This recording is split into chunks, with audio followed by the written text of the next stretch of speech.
as the UK housing market continues to grind to a halt, with sellers struggling to entice buyers with only offering small discounts when they really need to be offering much bigger reductions in their asking prices, and buyers struggling to meet those asking prices due to the massive increase in the cost of debt and the cost of mortgages.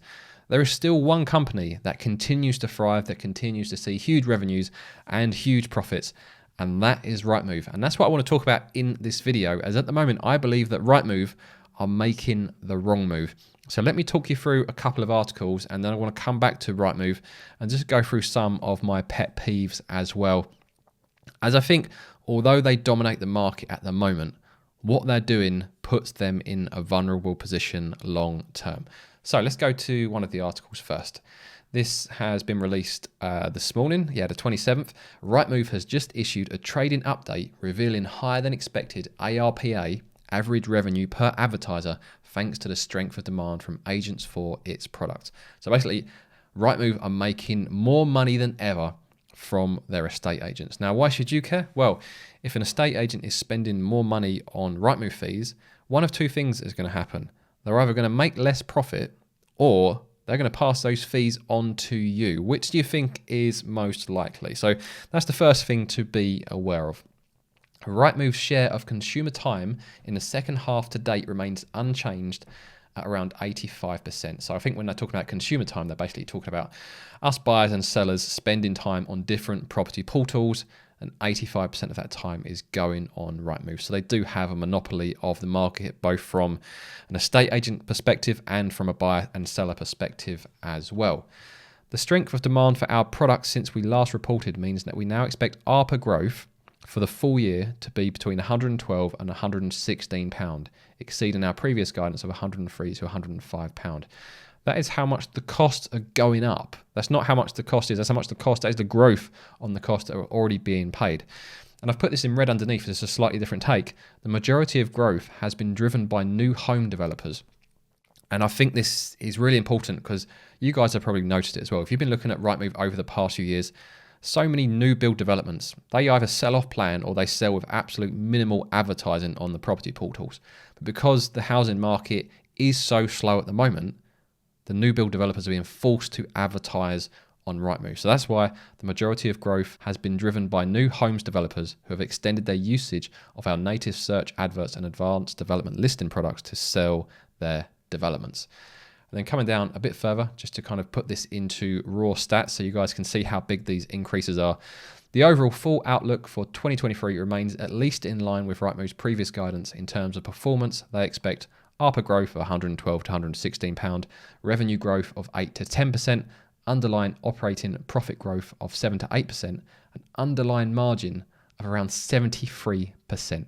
That is a huge profit margin for any business, a 73% underlying margin. And you can see in the table here, these are their targets for 2028. So 600 million of revenue, of which 35 million from commercial real estate, 25 million from mortgages revenues, as Rightmove are going to start being a bit more aggressive, basically being a mortgage broker or a mortgage advertiser, and an underlying operating profit of 420 million. That is their target, but they are making a lot of money and they continue to squeeze estate agents.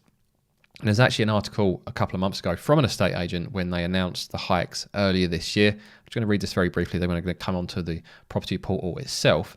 So Rightmove defends 17% fee hikes as estate agent says no option but to pay. And you can understand the estate agent's position when you look at things like Zoopla and on the market and how little traffic they get in comparison, and also the interfaces as well. You can see why they have to go on Rightmove. So here we go.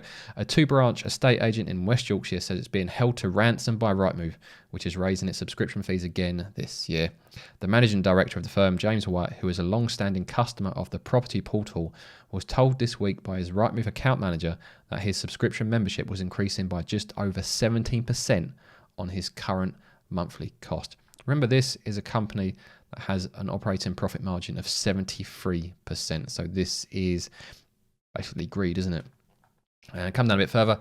At a time when their clients are facing pressures in a much reduced market, we know how slow the housing market is at the moment, and with high general inflation of around 10% from their suppliers, so estate agents' other costs are going up as well. Estate agents on the core essential package Rightmove's standard package are being hit with an almost 18% increase in annual fees, taking the basic package to £1,385 per month. That is a lot of money. Okay, you could argue that the estate agent only needs to sell one property per month and they're easily going to cover that amount, but it's still squeezing the margins again. It's still going to feed through eventually to the customer.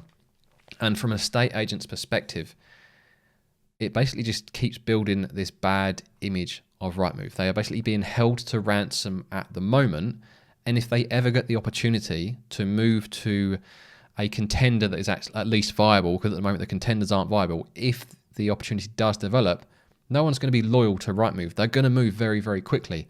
And it's going to be the same for potential buyers and sellers as well. As I know many of the people watching this video aren't big fans of Rightmove, and you're not an estate agent. You're either a buyer or a seller or both. So let me take you over to Rightmove and show you some of the things that basically make me lose faith in Rightmove and why I'd like to see them replaced, or I'd like to see them take responsibility. When they're making that much profit, there is no reason why they can't employ people to prevent or restrict some of the issues that I'm going to talk about in this video. So the first one I want to show you, this is estate agents. So estate agents aren't getting off scot-free, because although Rightmove allow it, the estate agents are actually the ones carrying out the bad behavior. And again, this doesn't apply to all estate agents. I'm just showing some examples in this video. So instead of an estate agent reducing their listing like they should, what some of them are doing is creating a brand new listing and removing the original listing. So you can see here, I'm using an extension called Property Log, and this tells me that there was an original listing. And if I click that link, you can see here is the original listing. It was originally listed at £375,000. And if you look at the URL there, there's a different identification number. And if we go back to the new listing, there we go. It's now at a cheaper price, but customers have no idea this property, or potential buyers have no idea this property has been reduced. But a free extension can tell us that. So there's no reason why Rightmove cannot do this. They have the funds to do this if they wanted to. So they choose not to do this. They choose not to keep the customer informed. They choose to allow the estate agents to keep getting away from this, as this isn't a one-off. This happens all the time. Got another example here. Bear in mind, this was in like a 2-minute search this morning. I found 2 examples. These guys here, this is a listing. And again, we had a link to the previous listing. They originally marketed at £395,000. Well, actually, no, they originally come on at 375, then went up to 395, then decided they weren't selling very well. They must have had a word of their estate agent, who removed that listing. As you can see, there's a different identification number at the top. And if we go back to the new listing, we've got a different number, and all of a sudden it's listed at 325. And it's only because we're using the extension we know that there's also been a price reduction on this second listing as well. So that's one of the things that Rightmove could completely do away with. And I want to bring this up because what it does, it creates this mistrust from both estate agents, from buyers, and from sellers. So as soon as there is a viable alternative, although Rightmove might be making lots of money now, if a viable competitor ever appears, the estate agents, buyers, and sellers will show absolutely no loyalty. So Rightmove making the wrong move now, I think, will cost them in the long term. And here is another example of Rightmove being able to stop bad practice and choosing not to. So this property here is doing something called portal juggling. So instead of deleting the existing listing and creating a new listing, which the other 2 ones I showed you were doing, these guys are actually juggling the price. So they're putting the price down at least 2%, and then putting it back up. And what that does is that puts the property to the top of the newly listed properties, and also sends out the email alert as well. So Rightmove knows this goes on. It would take 5 minutes to code an algorithm to detect this. They continue to allow this to go on. I've made videos about this many times throughout the year. So it's something they're aware of. It's something they choose to do. It's nothing about. And it just means that customers like myself, potential buyers, just don't trust the platform. We don't trust the sellers. And it doesn't give the estate agent a very good reputation either. And just finally, some of the user interface quirks. I mean, when you search for any area, by default, properties sort by highest priced first. Who is searching by highest price? Most people are searching by newly listed, as those are the properties that are going to be the ones that are probably of most interest to people that are considering buying a property. So why are you sorting by highest price first? People aren't coming on here with a £32 million budget to buy a house. Well, most people aren't anyway. And then you've got the filters themselves. How frustrating do you guys find it seeing the buying schemes there and you have to filter them out. I don't want to see all the over 65 property buying schemes that are going on. Just show us the properties that are genuinely for sale, and if someone wants to look at buying schemes, they can opt in. You've then got property type. In the area that I am, I like to search for detached houses and detached bungalows, but there's no way to search for detached bungalows. It includes all bungalows, so I'm always seeing semi-bungalows, which is really frustrating. It really makes it a hassle to look through the search results. And also, if I create this as a saved search, they don't let you save a search where you have detached houses and bungalows selected, because they don't allow you to save a search with 2 different property types. It's absolutely ridiculous. And these guys are making millions of pounds and they still haven't fixed these issues.